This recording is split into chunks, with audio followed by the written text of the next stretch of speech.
Good evening, everybody. everyone. How are we all are doing? you all? Gosh, you're all on blocked video. There's Isabel. Hello, Isabel. there we are. Now I see everyone. Hi, Natalie. Good to see Natalie. you. Thank you all for joining us. It's so wonderful to see you, especially after we had that little bit of a break. Because we thought we were going to do a live music show, but we didn't in the end because the government had other ideas. Oh, well, for those of you who don't know me, my name is Daniela Crankshaw. And I'm Grant Crankshaw, her partner in crime, and we'll be your hosts this evening. So, folks, welcome back to another closure. We want to extend our wishes and strength and sanity to all those parents outside who have been thrust once more into the homeschooling nightmare. Yes, you all deserve a standing ovation. As many of you have had to pivot from being jet-setting high-tech stars to volunteer teachers, we completely understand the urge to reward yourselves with liquor. Some hygiene advice, folks. When you're holding 2 glasses, you are a lot less likely to touch your face. I know this has been a truly nutty year, but wait until 2050. Our world is going to be run by people who were homeschooled by day drinkers. But year beseder. Big news, folks. You may soon be able to travel to the center stage and see shows. Woohoo! Yeah. I use the word travel because although our little theatre is right here in Renana in Israel, you may still need a passport to get in. Yep, a green passport. A green passport? No. Well, no, it has nothing to do with cannabis, unfortunately. But the health ministry has proposed that green passports for Israelis inoculated against or recovered from that which Rona. Right. Yes. And here's the good part. These green passports would grant their holders access to large gatherings and cultural venues. Did I just say gatherings? Yes, I know. A scary thought right now. But we've done it before and we'll do it again. I suggest a hugging marathon to start things off. Who's in? Oh, me. Yay, Gershom's in. I expect a big hug from you. That is great. Bring your passports. Absolutely. So what's going on at Center Stage? So as we said, the live online music performance had to be postponed due to the lockdown. And as soon as we know what's going on, because no one knows how long this will last, as soon as we have a date, of course, we will let you know. So I'm going to share something with you already. So hang tight while we manage to do that. We're very excited to announce. Yes, we are. Hang on, it's going to stop. Whoa, there we are. Yep. We're very excited to announce that Center Stage has once again been invited to partner with JPP on their annual Jewish playwriting contest. We have 10 plays to read in order to choose our 3 finalists. Now we are opening up all of this to our community. So if you want to get involved and be an active reader or an active listener, which then gives you the right to vote on the top 3 final plays, let us know. You need to commit to reading 3 plays, at least 3 plays. We'll be doing this over Zoom, and if we are allowed in person as well, but we'll always have the option for you to join via Zoom as well, just to make sure that everyone can be involved in this project. So get in touch with us and let us know that you want to be here with us. Right. And again, I'm going to remind everyone that if you own a company or just want to do it on your own, we are opening our Theatre Skills for Business workshops in which we combine our knowledge in the high-tech industry and marketing and our theatre skills, and we show you how we have used what we know, our skills in theatre, the actors toolkit, in the business world, and how that can improve everything from teamwork and presentations and self-confidence, the whole shebang. So please feel free to look at that and join in. And as always, we stay committed to keeping you involved, entertained, and connected. Stay up to date with all our events by following us on Facebook or sign up on our newsletter at the website, centerstageisrael.com. Right. And now let us offer a very warm Center Stage welcome to our special guest this week, James Inverne. Let me bring you up, James, and say hi. Now I know I have to pin you because otherwise, there we go. Oh, remove all highlighted videos. Okay. There we go. Can everyone see James? Yes, give me a Hi, thumbs James. up. Yay. Everyone sees James well. Fantastic. Now I'm pinned. Yeah. Welcome, James. So lovely to have you with us. Lovely to be here. Thank you. We had the pleasure of meeting you for the first time at our theater when we had our production of Bad Jews, and we got connected through Drew in that kind of sense. But then we met once more at the theater in a kind of get to know you meeting thing where we chatted. And I have to say that I was really in awe and fascinated by the life that you had and your accomplishments. So let me tell you this, guys. James is a prolific cultural commentator, critic, and columnist in world of theater, opera, classical music, and film. He also manages world-class classical musicians through his consultancy, and if that's not enough, he is a playwright. Wow. Okay, so let's start at the very beginning, James. Your love of theatre and writing emerged at a young age. You were head of Drama Society at Bournemouth Grammar School, and you co-founded and edited the School magazine. But where did this love of music and theatre and writing come from? Where did you do your research? How in God's name do you know that I wow, I'm very impressed. Good. She's the best spy. Yeah, clearly. Wow. Okay, well, God knows what's to come. So I think my love of theatre and film and also opera and classical music, which were there from the beginning, and I never really distinguished between them, and I still don't. I think that art forms are fluid, just as artists are informed by and themselves inform different art forms. I really got it from two main places, I would say. Firstly, I grew up around a kosher hotel in Bournemouth in the south of England, the Cumberland, which was the family business. And it was an extremely theatrical place, partly because we actually had theatrical folk who used to come and stay. It was sort of known for it. I don't remember them all. I know that Zira Mastel used to come, and Peter Sellers and Benny Hill, and main influence for me, Benny Hill. Killian influence. I remember Lionel Blair, who was a kind of song and dance guy and was known for Give Us a Clue, which was kind of charades on TV in the UK. I remember meeting him, being very interested. We always used to watch that every week. And then also there was a very interesting children's theatre group, Jewish children's theatre, which was called Jewish Children's Theatre. Wow. In Bournemouth, which my dad started and ran, and part of the idea of it was to bring together the kids from the Orthodox and Reform synagogues, because as the old joke goes, two synagogues in a town, and there's immediately a broigas between them. So this was part of the reason it was started, was to bring them together. But generations of us Jewish kids in Bournemouth came up through JCT, and so I did my first theatrical roles there as Centurion, I think it was, in Ben-Hur, where although performance night, I was left without a chariot, which was sort of cardboard boxes. So my dad said to me, "Don't worry," I was about 8 or something. He said, "Don't worry, you just left your chariot round the corner, and you just come to scope out the course." So I did that, and then later I played Yitzhak Rabin in a play about the Entebbe raid. Wow. Yeah. Actually, years later, when I came to interview Shimon Peres, when I was working for Time, skip ahead. And Perez was one of my heroes, and I was nervous. I rarely get nervous in interviews, and they're often the people you don't expect. I got nervous when I interviewed Stan Lee, who a lot of my friends didn't even know who he was, because this was before the MCU, at least the film version. And I got nervous before I met Charlton Heston. That was because I'd grown up with El Cid, and I got nervous before meeting Perez. And I thought I have to do something to break the ice.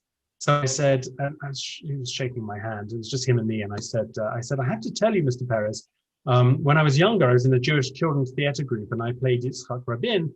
And I spent most of my role yelling at my friend Jonathan, who was playing Shimon Peres. And he looked at me and he said, "You shouted at Perez?" And I said, "Yes." And he went, "Oh." So after that, the ice was broken. Anyway, so those are all formed, and I played Oberon, a punk version of Oberon with green hair back in those days when I had hair. Maybe the green dye was what was responsible for what ensued. Could be. But you also, your paternal great grandmother, if I'm not mistaken, was an opera singer as well, right? Sorry, that was a coffee break. Okay. Yes, she was one of them. The other one was Blumenfeld, who was the famous kosher caterer who ran the Cumberland and so on. But yes, another one was her name was Molly, or she sang under the name of Marina, and she was a wonderful soprano in America. And the reason I know she was wonderful is because we actually, at some point, some old 78 records of her were found singing some Charpentier, some French opera, and she had this gorgeous, as I remember, French limpid voice. And 78's have now been lost, unfortunately. But the story about her is that she was singing around, as it were, with Richard Tucker, Robert Merrill, and Jan Pierce, these great Jewish American opera singers. And they would do weddings and bar mitzvahs and all that sort of thing. And then one year she went for the Metropolitan Opera's general audition to be a principal artist, which is the creme de la creme in American opera. And she was accepted. And the only other person who was accepted that year was Leonard Warren, who became known as one of the five great American opera singers. I have to get these things right. But by that time, she'd met her husband-to-be, and she turned it down because in those days she thought a woman shouldn't be out having a profession; they should tend the home. So just as she was on the cusp of stardom, she gave it all up. Wow, that's kind of a recurring thing in that time, isn't it? Whether wives or women had to be at home and could not chase their careers. Wow. Yeah. So kind of a really sort of musical, theatrical family upbringing, mixing with all these people, and it must have been a wonderful childhood. Yeah, it was. We had more on the other side as well. I had some relatives in the film industry. My cousin, who I only met once, maybe twice, I spoke to him on the phone a few times, was the great film director Lewis Gilbert, who he made Michael Caine a star with Alfie, and he directed 3 of the Bond films and Educating Rita and Shirley Valentine. I don't like you anymore. You've got all these connections. No, but I never used them is the thing. I was very proud, and I always thought I'm never going to use my connections to get ahead, and I never did. Good for you. Well, I mean, I think that it's it's fine to use connections. I mean, that's what it's all about, connecting really with all sorts of peoples. But kudos for you for doing it on your own. And so let's sort of see where you started, and because your writing really took center stage, right? I mean, yeah, that's when you started as the Plays and Players magazine when you were 21. Mm-hmm. Yes, good research again. Yeah. Well, what happened was, in a nutshell, I was doing a lot of acting. And the first day I came to my school, I remember seeing they had a big trophy cupboard at Bournemouth Grammar School. And Bournemouth School actually turned out a lot of great people.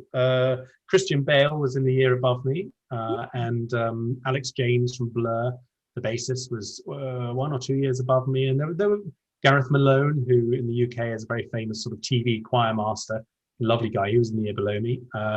And anyway, they had all these trophies. They weren't so much on the sports, but they were very good. They were good on the arts.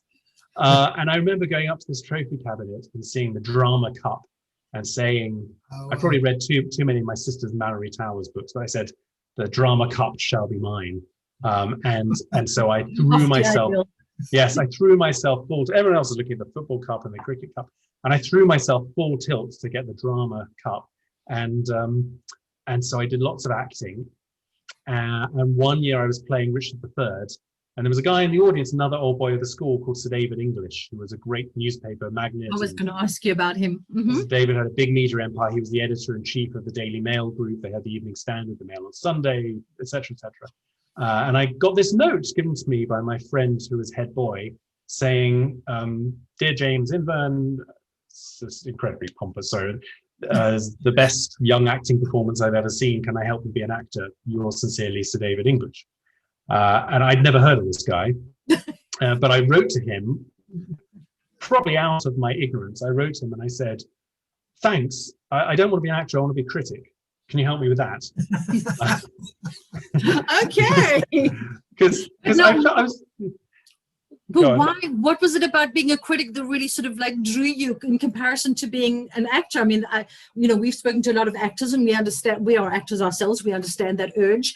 Yeah. It's kind of like, what drew you to that side of things? Idealism, which might sound funny. I grew up reading the great critics. I mean, when I was a kid, I used to read. I used to have complete years collections of opera magazine from 1967 and 1968, which I used to pore over in these great old blue binders. Oh my goodness, you're a complete culture nerd. I love it. Oh, absolutely. I had John Vickers on my maths folder. Luckily, I was a strong kid, so I didn't get beaten up for it. But my room I turned into a museum with there was an autographs gallery, only a couple of which were forged. And I had Ian McKellen up there, and Derek Jacobi, and Anton Lesser, who was a kind of minor RSC actor.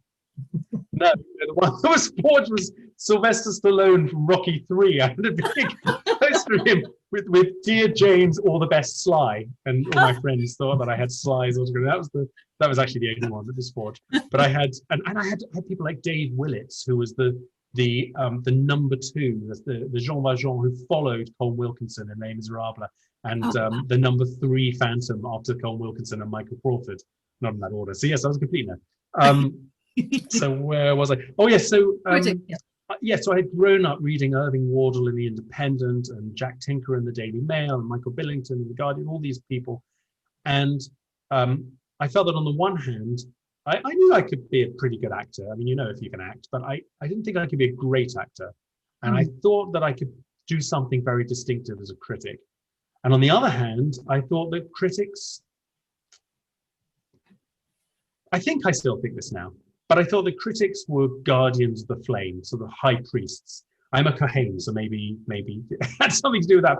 But I felt that our role was to make sure that the artists were striving for the best that they could possibly be. And it doesn't matter if it's a sex comedy or a farce or a political thriller or Shakespeare. It just has to be, you have to reach for the very best. I remember in my nerdiness, there was a taped interview with John Vickers, who I've already mentioned, a great Canadian tenor, very, very interesting guy, very deep thinker. And one of these interviews, he said, all art is an elaboration of life. It represents the greatest that humanity can achieve. And I believe that. And I think that even if you're going for just a panto, it has to be the best you can do. And in that pursuit, we try and strive towards the best that we can be as human beings. And I thought without critics and the forces of crass commercialism are going to just take over and steamroller everything. Disney was just getting into musicals, and Beauty and the Beast had come out, which wasn't great. And it seemed like that might be happening. So I went to see David, and I showed him a little book that I'd written around playing Richard III, heavily modeled on Anthony Scher's Year of the King. Great book. And he liked it. And he said, if you come to university in London, come and see me. So I did. And I did. And I went to see him, and he had Jack Tinker, his famous theatre critic from the Mail, waiting for me in his office. And he said, Jack and I were both helped. We both had mentors. I was helped by Lord Beaverbrook, and Jack was helped by Terence Rattigan. And we always wanted to pass it on to someone. And he said, I've got a number of you. There's 10 or 11 of you, but I want you to be one of my proteges. I found out later there weren't others, actually, after he died. His assistant he lied to you. So Jack became my mentor. And while I was still at university, I would go to opening nights with him, and I would write reviews just for him, and he would review my reviews. And then I started writing for Plays and Players, and all under their auspices. And before I even had my diploma, David had put me into the Mail on Sunday as their classical CD critic, and the Performance TV channel, which they also owned as eventually the arts editor. Right. And from there, I mean, you sort of, first of all, I want to say that I love what you say about the theatre and commercialization and entertainment. We'll go into that at some stage, because I was actually talking to Natalie Feinstein, who's on this call a few weeks ago, about... I'm aware of her work. Natalie's a good friend. Okay. So I love Natalie, and she's had a few things to say about, entertainment versus the real kind of what theater is all about. Yeah. But we'll get back to you. And you climbed very quickly through all the, while you were with Plays and Players, you also went through, you were the European Performing Arts correspondent for Time magazine. And at the same time, you were a freelance correspondent with a whole bunch of publications: Wall Street Journal, Sunday Telegraph, Mail on Sunday, UK Metro, Jewish Chronicle, CNN, BBC. I mean, the list just goes on and on and on. But I think the Time magazine was a specific period of time for you. And how was that? I mean, was that after you came out from Jack Tinker and Sir David English, or was that? Time was formative for me. It's quite an interesting story, at least for me. Jack died very young, and David also died, although he was 10 years older than Jack. But they both died when I was very young. I was about 22 when Jack died, and David died about a year later. And after Jack died, I wanted to do something to say thank you. And so that was my first book. I collected some of his finest writing together, and he'd always said to me that he didn't want to just reprint his articles. So I created a kind of symposium around it. So he would write something, like, for instance, he would say, well, Cameron Mackintosh has brought in the era of hyper-mechanized theatre. So I would go to Cameron and I'd say, what do you think of that? Excuse me, and Cameron would say, well, actually, he's wrong, because it goes back to the Romans, and they would build galley ships and all this sort of thing on stage. And then I'd have Andrew Lloyd Webber saying, well, Cameron's not quite right with that, and so the book became sort of dialogues around Jack's writing. No. So I was really happy with it. And then I wrote my second book around interviews with all the leading producers in the UK. And then David passed away. And that was very hard for me, both personally and professionally, because he'd become like a member of the family.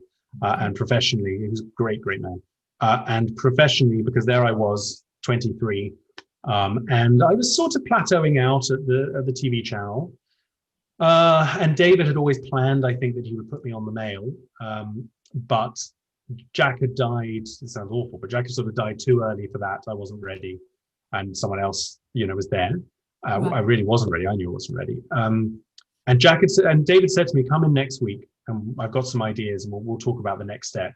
And on the day I was meant to go in to see him, I got a phone call that morning that he'd suffered a stroke and sadly passed away. In the meantime, I had written a piece for The Guardian there was a singer called Charlotte Church. I don't know if she was known here or in South Africa. So she was one of these young sort of starlet sopranos, about 12, and she performed with a teddy bear next to her at her launch event. And I wrote this huge piece in The Guardian about how Sony were playing with a young girl's life, and how child stars very rarely end up as sort of normal human beings and having happy lives, and how her teddy bear smelt slightly of sulfur. Yes, her manager wasn't very happy with that, but it was kind of a well-meant, wild, satirical article. And I got this phone call from someone at Time magazine saying that Walter Isaacson, who was the editor-in-chief then, now he's become this sort of super writer of wonderful biographies of Einstein and Steve Jobs and so on. But Walter was looking for a culture vulture, as he put it, to cover across the arts all around Europe, Middle East and Africa. And he'd read this piece on a plane, and was I interested in trying out for it? So I said, sure. Said a few other things, but yes. But writing for Time was very difficult, partly because they had a very set style. Right. If you read Time, there's a very sort of corporate style, which is okay. It's a sort of journalistic aesthetic, and in a way, it was a bit of a joke in journalistic circles, the Time style. Very hard to master. But actually more difficult for me was the fact that they would say to me, you can't just review things, which is really what I've been used to doing. You can't just review a play, even if it's a huge West End musical, because most of our readers will never get to see that show. And so whatever it is you're covering, you have to find a way to relate it to the States, to the culture, to not the States necessarily, because actually this was mainly what we call the ATLO, the Atlantic edition of Time. So it was really Europe, Middle East and Africa, and some of the pieces went into the American edition. But even if someone was in Nigeria, they would have to read your piece and understand that there is something relatable there for them, that the reporting of this art somehow would show that it related to their life or politics or even economics, but that somehow it was a metaphor for something. And that was really hard. And it took me a good couple of years, and I was resistant, but they paid pretty well, so I wasn't that resistant. And then and then after a couple of years, suddenly it clicked and I understood. And then it became part of my worldview. And ever since then, I've become fascinated by these spaces where the arts cross over with other things, which is really the entire space of the arts, or should be. And really, that's the role of the arts. Absolutely. I was going to say that probably was really, really good training for you, because the arts is always meant to comment on society and culture and behavior and politics and ideology. And so it has to somehow reflect that. I want to now move on to you're becoming editor of Gramophone magazine, which is UK's most respected classic music magazine. And possibly the world's. It's not the world's. I didn't want to overstep here for whatever reason, but it also runs the world's most prestigious music or classical music awards. Quick side question: you were never trained in classical music in any way, right? Unless you call not being able to sleep at 2 a.m. because my father was playing Berg's opera Lulu, which was coming up the stairs at great volume from downstairs, a kind of training. Why not? No, no. But I loved music and I loved opera. I went to my first opera when I was 5, and by the time I was 10, I'd seen 10 or 12. And every Friday night, actually, this was really training. Every Friday night after our Shabbat meal, I'd go into Dad had a music room, and I'd go into his music room, and we'd watch a film it might have been a Shakespeare, or sometimes it was a classic film, but very often it was an opera. And so by the time the gramophone job came up, actually, it was interesting because I said before that I refused to distinguish between art forms, but that was my fork in the road, because having been at Time for 6 years and covered the waterfront, stories ranging vastly from the closing of UK tax loopholes in the film industry, to being the only person behind the scenes at Mary Poppins the musical, to reporting on Mugabe's thugs getting up on stages across Zimbabwe and beating up actors because Mugabe had suddenly realized this was the last bastion of free speech in Zimbabwe. To interviewing Shimon Peres and reporting on cross-cultural events between Palestinians and Israelis and all of that. I'd reached a point where I felt it was time to coin a phrase, to move on, and I was offered 2 editorships around the same time. One was Gramophone, and another was a film magazine, one of the big international film magazines. And so I realized then I was going to have to specialize. But the way I got around it was, and part of my pitch to Gramophone was, I said, look, this wonderful magazine that I've been reading since I was a kid, it's like one of those fantastic London clubs on a dingy side street with a little black door. And if you know it's there, you love it. And as soon as you get in the door, you have this splendid club and it's wonderful and hospitable, but you have to know it's there. And I really wanted to move it to the middle of Trafalgar Square with a big red carpet and all of that. And one of the ways I did that was I wanted to explicitly show how classical music was connected to other art forms. So it was always part of my plan to bring in other kinds of artists to write about the music they loved. And during the time I was there, oh gosh, we brought so many. I had as columnists, I had Sir Richard Eyre, the great director who ran the National Theatre. Simon Callow wrote a wonderful column for me for a couple of years. Armando Iannucci, who's the writer of Veep and In the Loop and wonderful things. And then we had one-off pieces by the likes of Stephen Sondheim, Mark Morris, Ravi Shankar, Martin Scorsese, Robert Redford. Yeah, just some of those sort of rabble over there. Rabble, even Prince Charles. We allowed him in as an art sponsor. He wrote a piece for us one. Yeah, although that was my colleague Martin got Prince Charles. I was very impressed with that. But I wanted so to it was. Yeah. Go ahead. No, I wanted to. this was something very interesting that I found out about you, was that you, during your time at Gramophone in February 2007, and you know what I'm going to ask you now, you actually wrote an expose on the Joyce Hatto recording fraud. No. So, and that actually won Yeah. you a Press Gazette prize for the exclusive of the year, which is quite a feat.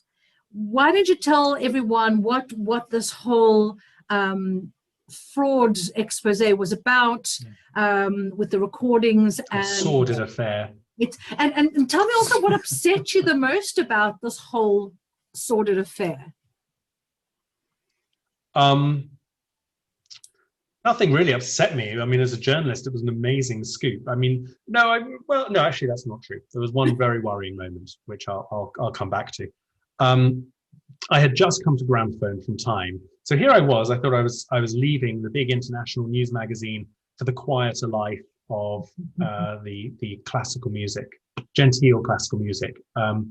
And in the second or third month I was there, I got a call from someone saying, "Listen, you've just run a piece on this pianist called Joyce Hatto. She was an English pianist, an older lady. And the story was that she'd had terrible cancer. She'd been a wonderful pianist in her youth. She had terrible cancer and she'd had to give up her career. And she'd thrown all her remaining energies into the recording studio. Her husband, whose name was William Barrington Coop, which we later found out wasn't his name. His name was William Coop, but like so much else about him, it was a smoke and mirrors. Her husband was a recording engineer. And he was producing, they created a label called Concert Artists, and he was producing this amazing series of recordings. It really was. Dozens of recordings across such a span of composers as to be almost, but not quite impossible. So to give you an idea, it would be as if someone was painting masterpieces in the style of Rembrandt, Hockney, Picasso, Monet, all the different great masters you can imagine, and they were all great. Now, that had been done before. There are 3 or 4 pianists in recorded history. Vladimir Ashkenazy, notably, is one of them. Marc-Andre Hamelin, I would say, is another, who can do that, or have been able to do that. But of course, it was an incredibly romantic story. She was the greatest pianist you'd never heard of, and the story of illness around her and so on. But I got this call from one of our critics saying, "There's just something not right about this. I can't tell you what, but it's just something not right." And I said, "Well, I have great respect for this, but until we have some kind of proof or anything more than your finger in the wind, arguably it would be kind of illegal for me to refuse to review her recordings." So we continued reviewing them. When she died, we did an enormous piece about her, as did the Boston Globe in America. And she went from being unknown to being famous to being a kind of cause celeb. And it was really celeb in both senses of the word. And it was really us at Gramophone and the Boston Globe. We were the 2 places that had really made her huge. And then one day I got a very disturbing email from a critic of ours in America saying something really weird. One of our readers has just put, he uploaded one of her recordings to his iTunes on his iPod. And when he went to play it back, it came up with the name of another pianist. And he did that then with another recording, and the same thing happened with a different pianist, Yefim Bronfman, but not with any others. What do you think this means? And at this point, I knew there was trouble. So I set 3 teams. It became this huge race because I knew that at least one other person had heard this story. And if anyone other than Gramophone had broken the truth of this, if we indeed had been conned, then it would have looked terrible for us. So I knew we had to be first. So I had teams in 3 different countries, in France, America, and the UK, working on 3 different processes to analyze these recordings, analyzing the waveforms and all different. It's very complicated and very difficult. And it turned out that all the recordings were ripped off, as far as we know, all these dozens of recordings.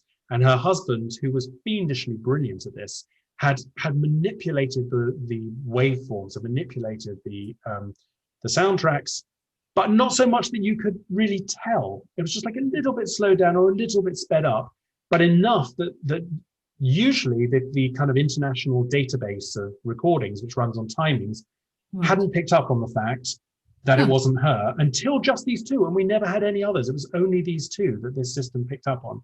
Wow. So I had to phone him, the husband, and I had to, UK law demanded that I phoned him and put these allegations to him, and he was cool as a cucumber, and he said, well, I don't know. He said, if any of your readers can shed any light on this, I'll be most grateful. And then we published we published the allegation. It was like our Watergate. It was a year and a half of investigating. I was going to say, like, Watergate is much better. I was like thinking Milli Vanilli or something. Well, in a way, but there were kind of 2 or 3 different stages of revelations. At one point, he wrote a partial confession letter to a record company executive, which I had suspected he would talk to this guy.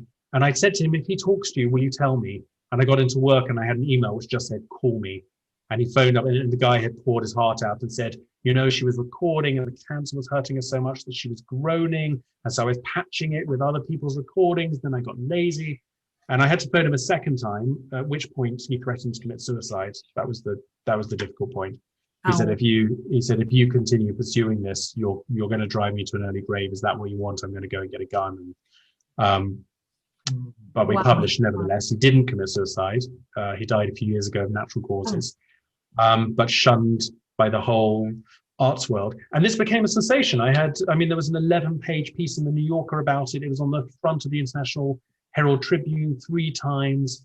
I had Chinese film crews ringing me in the middle of the night, and it went on for more than a year. It turned out to be the biggest story of my life. And yes, we won the kind of Oscars of the British journalism industry.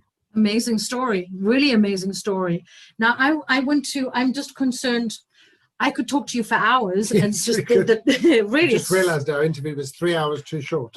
I'll keep it short. No, please don't.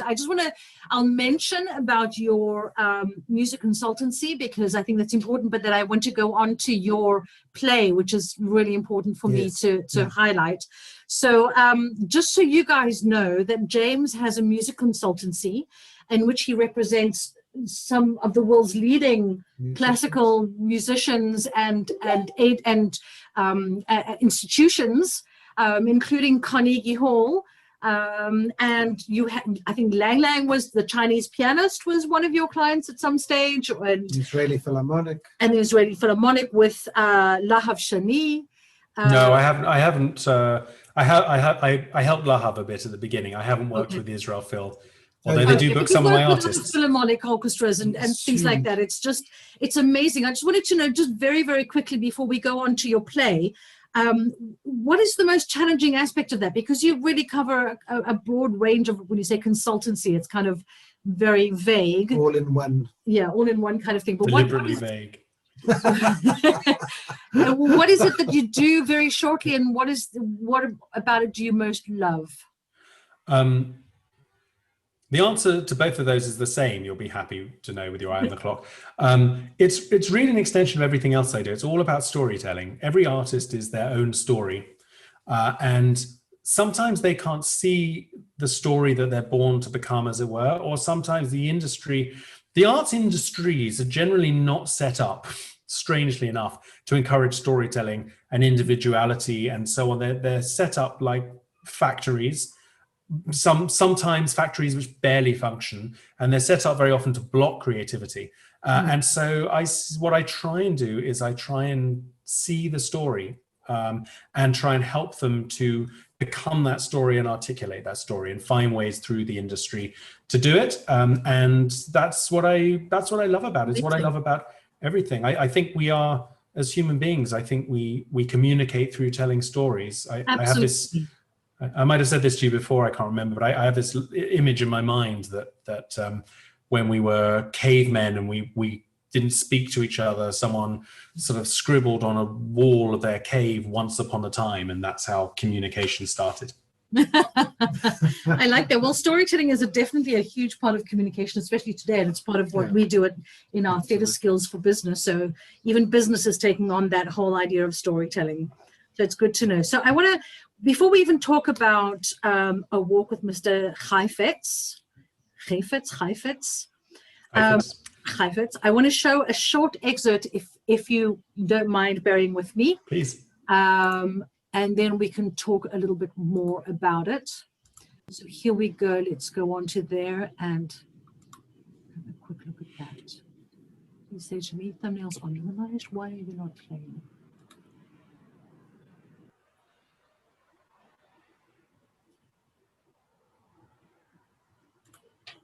But surely music must join us together. In the act of creating it, we must find a way to vanish. Singing, common singing. This is the only genuine way of bringing humans together through music. And as you sing, you also listen. You're enlightened. It is beautiful. Dreams are in this. If you like, God is in this. It has no ego. You conceive only the kind of ego that shows off, that yells, look at me. That is for children. Do you think that Beethoven expected his performers to bring none of their own personality to his music? Now that is what the world lasts, because it shifts its character as we infuse it with ourselves, which is the noblest thing we have to give. Being humble is what is noble. Being humble is being noble. It means being proud of something. You know nothing. You are a phony, Mr. Charette. You despise my way of making music? Then why did you walk halfway across the country to hear me tonight? Okay, amazing. So this was your play, your first play that you wrote, A Walk with Mr. Heifetz. Oh, Is that for me? that is for you. You can take it and I'll give it to you with pleasure. I love it. Why not? Then you got applause from Natalie, so that's good. And everyone's going, woo, yes. So it was selected for, it was a work in progress, semi-staged reading in 2017 for the Jewish Book Week Festival. But it had sold out audiences, right? And this was at King's Place in London? Its first, after we did private readings in New York, its first sort of public iteration was it had a work in progress stage reading at Jewish Book Week, which is an important literary festival in the UK at King's Place, with a wonderful cast, including Henry Goodman, one of the greatest British actors, and Ed Stoppard, son of Tom, who's also an amazing actor, and this wonderful, wonderful Israeli actor called Yuval Boim. And then it's had a full off-Broadway production with one of the leading off-Broadway companies' primary stages about a year after that. Right. So why don't you just tell everyone, about the play, about Mr. Heifetz and why Moshe Charette as well?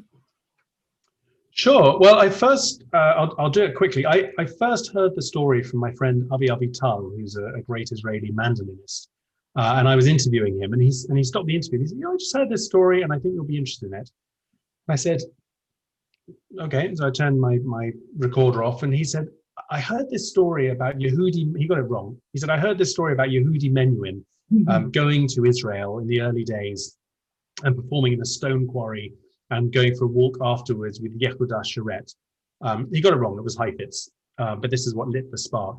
And Yehuda Charette, he told me, was a kibbutz pioneer and one of the great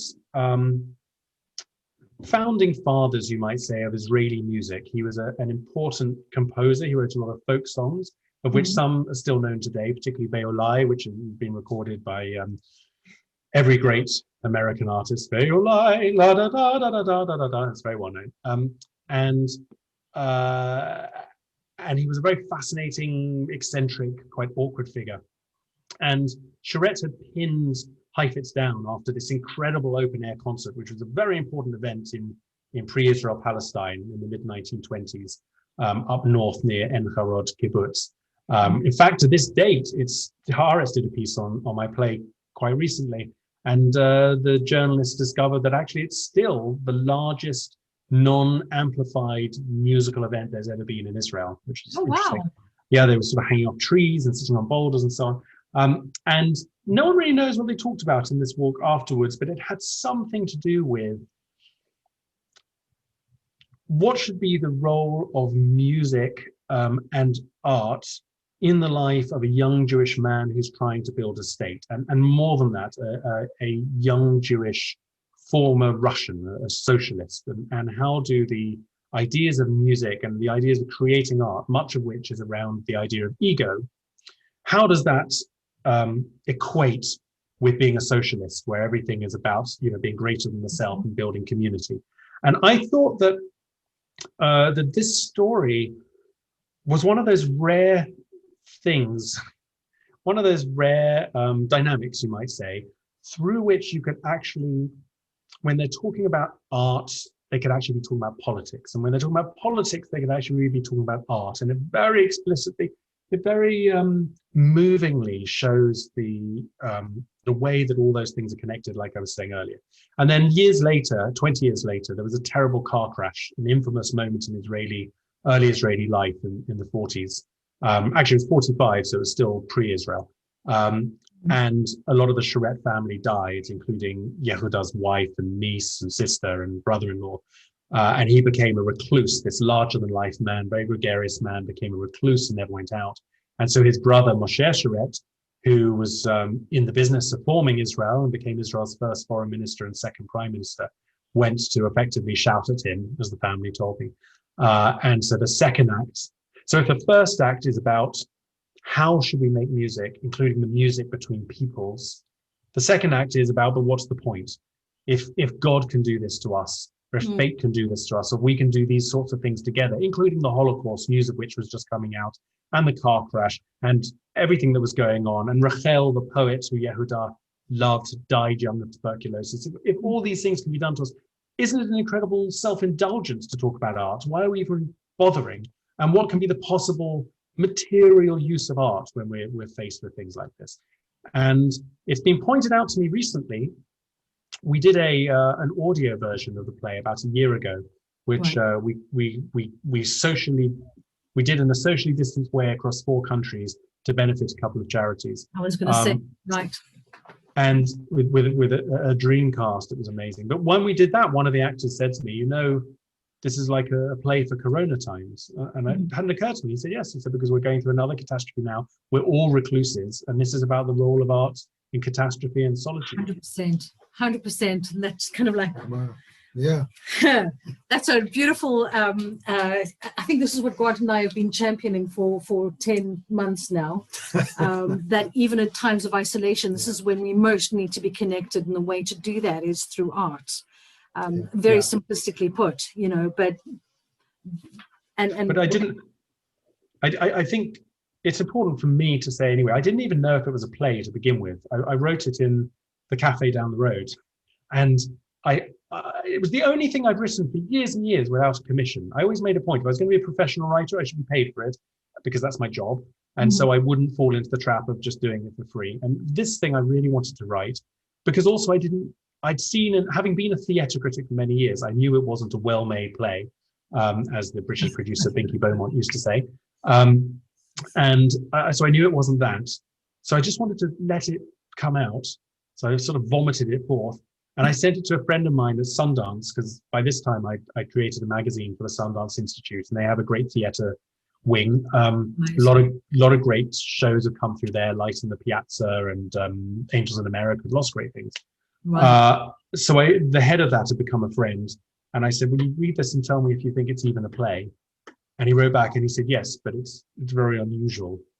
And I've written a couple of plays since, but I love that about it, that there should be space for theatre to keep reinventing itself. And so we did some private readings at a friend's house in New York. And for the very first one, to my amazement, we managed to get Steve Guttenberg to come and play Moshe Sharet, who was best known for 3 Men and a Baby and Diner and Police Academy. Right.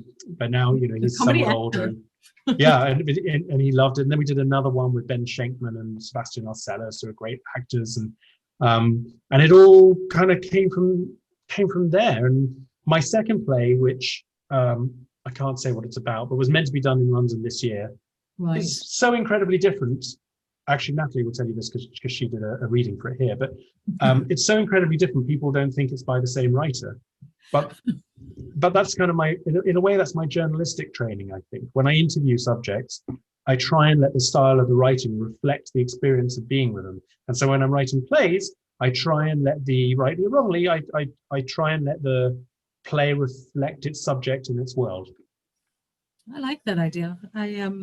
There's nothing wrong with it. I'm sure that there have been dramatists who have had different, where you kind of think, well, who was that? Who wrote that? But I'm just going to bring you to sort of the last sort of question here, because we're talking a lot about theatre and this social responsibility that it has. And I read that that you said that when you were trying to understand the Israel theatre scene, that theatre was really, really important. Because it helps to define and explain the nation's culture, I guess. Is that still how you feel? Is that kind of like where you're going with your writings? Because I know, as you said, there's another play and a screenplay as well coming up, which I'll just slip in there, sort of, you know. Yeah, thanks. It's so crazy. You know, I've written another two plays and a screenplay, and they're all just in stasis and I can't really talk about them because some of them are sort of promised to people, but nothing's happening. So they're in the fridge. Yes, I'm always very proud of the fact that Israel I think it's still the fact that it has the highest, percentage of its population who subscribe to the theatre of any country in the world. And I think that's amazing. It's also true for concerts, by the way. I mean, this tiny, tiny country has got God knows how many theatre companies. Obviously, yours is the best, and 11 major. Let's slip that one in. And 11 major orchestras, and many other less important orchestras. And I think that traditionally, Israelis are unusually invested in the arts. Unfortunately, not financially often, but invested emotionally in the arts. And even kids are still exposed to it at school. Maybe not the classic arts as much as it used to be, and the education, as with everywhere, has been slipping. Yes. But I'll give you an example, and then I'll tell you my concern. So an example is I went to see Oslo when it was done in Israel in Hebrew, which is a play that had been a success on Broadway by the Oslo negotiations, and it was a success in the West End. Actually, a friend of mine, Toby Stevens, starred in it there, and came here, and I went to see it in Hebrew with surtitles because my Hebrew's appalling. And it was a very interesting reaction, and I'm sure completely different to anywhere else. For about 2/3 of the play, the audience seemed entirely indifferent because they knew all this stuff. They lived through it. Right. They knew all the characters. It wasn't telling them anything new. But then there's a sort of coda at the end where someone comes and says, "But was it worth it? Was it worth it?" And everyone it was like a punch in the gut. And I almost kind of burst into tears just from that one, because here, just that reflection where all the cast were looking at us and we were looking at them, and somewhere in the almost physical reflection between us, that question hovered, and we were all bringing things to it, and we were all taking from the energy that other people were bringing to it. And theatre creates those spaces. There's a quote that I love. Just gave me goosebumps. Sorry. Okay. There's a quote that I love by Yip Harburg, who wrote Somewhere Over the Rainbow, great lyricist, and many other things. And he said, let's see if I can get this right. He said, music makes you feel feelings. Words make you think thoughts. A song makes you feel a thought. And that's what I think, that's the space where theatre hangs for me. Theatre should make you feel thoughts. And more than that, it should allow those thoughts to well up from the feelings. That's certainly what my play that we were discussing tries to do. And I think in Israel, we feel that very strongly. Yes. However, there's a worry, which is that I'm not just going to say that government doesn't fund theatre well here, although it doesn't. But there's more of a worry. The system is not only broken, the system, as I may be pronouncing this wrongly, but the system is atrophying, you know what I mean? The system is kind of, thank you. Because you have this system here where most of the theatre companies tour, and most of the money for plays is made by when they go to the regions, they go to the towns, they go to the local art centres, and the heads of those art centres pay them for the plays, and they choose what plays they want to do. And it is extremely damaging that mostly what they will say is we want things to make people feel good. We want a musical, we want a comedy, totally understandable because of the pressures all Israelis live with every day. But nevertheless, that's not how you advance theatre, because what then happens is that the parent companies think, well, why should we put on X challenging play? Why should we put on Arthur Miller's, what's a minor Arthur Miller? I'll say Broken Glass, although it's not particularly, or Insta de Vichy, something like that. Why should we put on, or Tennessee Williams, The Milk Train Doesn't Stop Here Anymore, when we could put on A Streetcar Named Desire? It's a famous title and everyone knows it, and all of these art centres will buy it. And so that's now, while it's a revenue stream, one always has to talk about the business side, while it's a revenue stream, it's actually blocking creativity. And that's a real problem here, because you have to be able to get the plays to the people. Absolutely. Absolutely. Couldn't agree with you more. Wow. That has been a mind-blowing interview, and thank you so much. But I'm going to ask you quickly for very short on time. Very short on time, but I'm going to give you those 10 questions that we always end yes. with, which are, as you all know, Bernard Pivot, Marcel Proust questionnaire. So Grant, why don't you fire away with fire off the first question.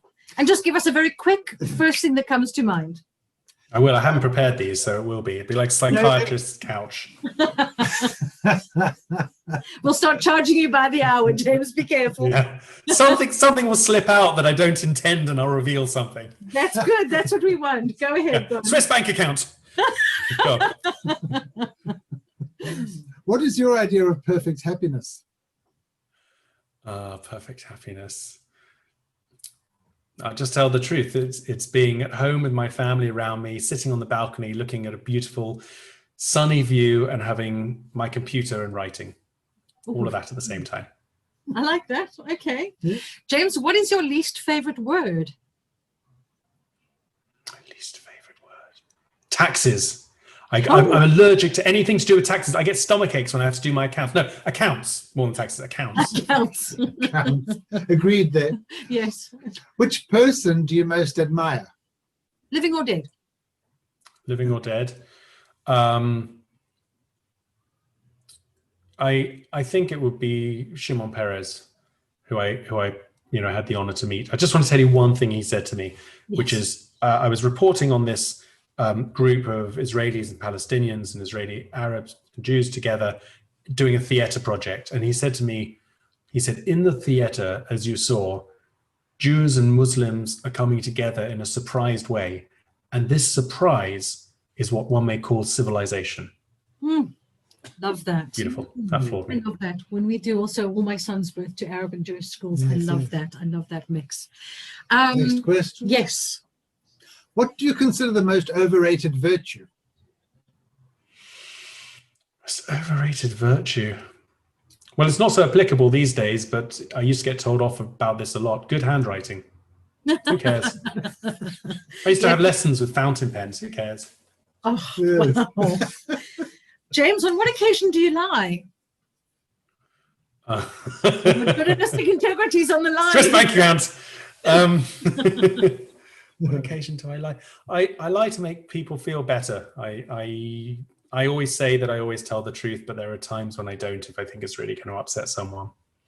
And occasionally I will tell a moral tale to my kids, and perhaps the example of my own life that I give might not be strictly accurate.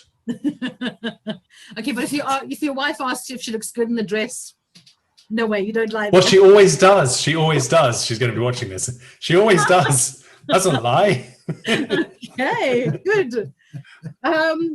What natural gift would you like to possess that you don't currently possess? Because you're gifted, of course, but. Thank you. That's easy. I'd love to be able to compose music.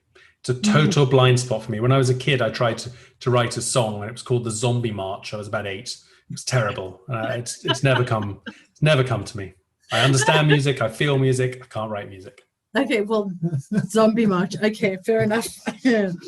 All right. What is your most treasured possession? Oh, my most treasured possession. It's either a silver horse that my grandfather left to me when he died, which is beautiful, or it's I should say something for my wife, but the truth is it's a biography of Shimon Peres that my parents-in-law on one of my birthdays, they went to see him and he remembered me and he wrote a message in it for me, and it has a message for me from Shimon Peres, and a very beautiful message in this book. That's pretty special. That's okay.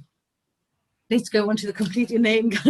What word or phrase do you most overuse?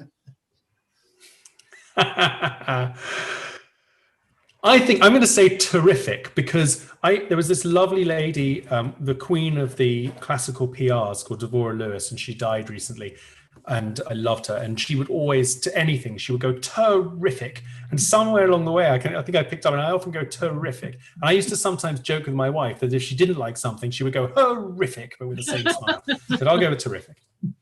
Terrific. I like that. What do you most value in your friends? Keeping in touch.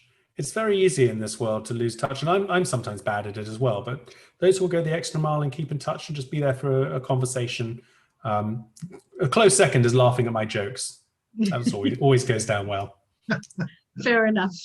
Okay, last question. James, you ready? Take a deep breath. If you were to die and come back as a person or a thing, who or what would it be? And don't say Shimon Peres.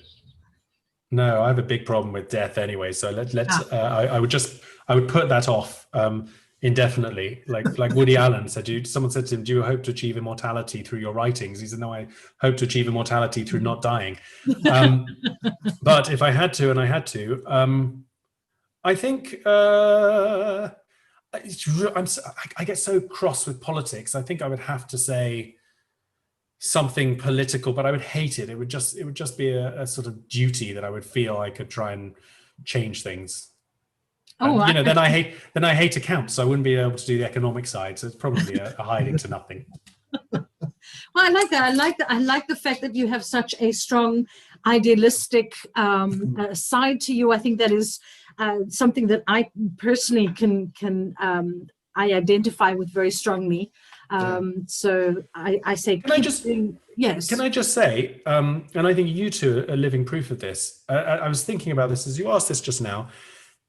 It's not so hard if you're lucky enough to come from certain circumstances. Not that I come from a wealthy family, but if you have you're given a good education, you're in a country of opportunity, which Israel is, the UK is, America is, many places are in most cases. It's not so hard to do what you want to do. You can, in our world today, it's easier than ever to invent things, to create things. And a sort of motto of mine that just popped into my head one day is the main reason people don't do things in life is just because they don't do them. I said that in a speech once. These two ladies came up to me after and said, "That's so inspiring. We're going to do something." And I said, "What?" They said, "We don't know." But I think you two have incredible admiration for you two, because you did that. You decided you wanted to create this theatre company in Ranana. You've created it. It's a lovely theatre company. You're keeping it going even through adversity. And so if I really wanted to go into politics, I would put my attention there, and I would, there are ways to do it. And I think you may be successful, you may not, but I think one thing that all creative people, I think share is they produce things and they create things. And I hope that too is a metaphor for life.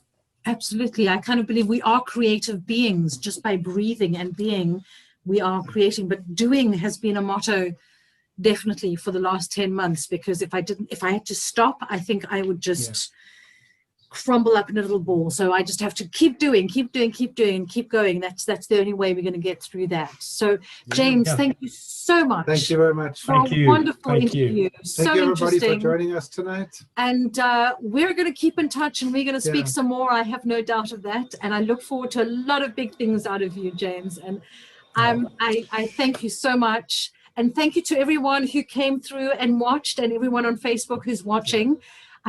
We hope to be back next week with some more guests. But James, thank you. Thank you. It's been an honor and a pleasure.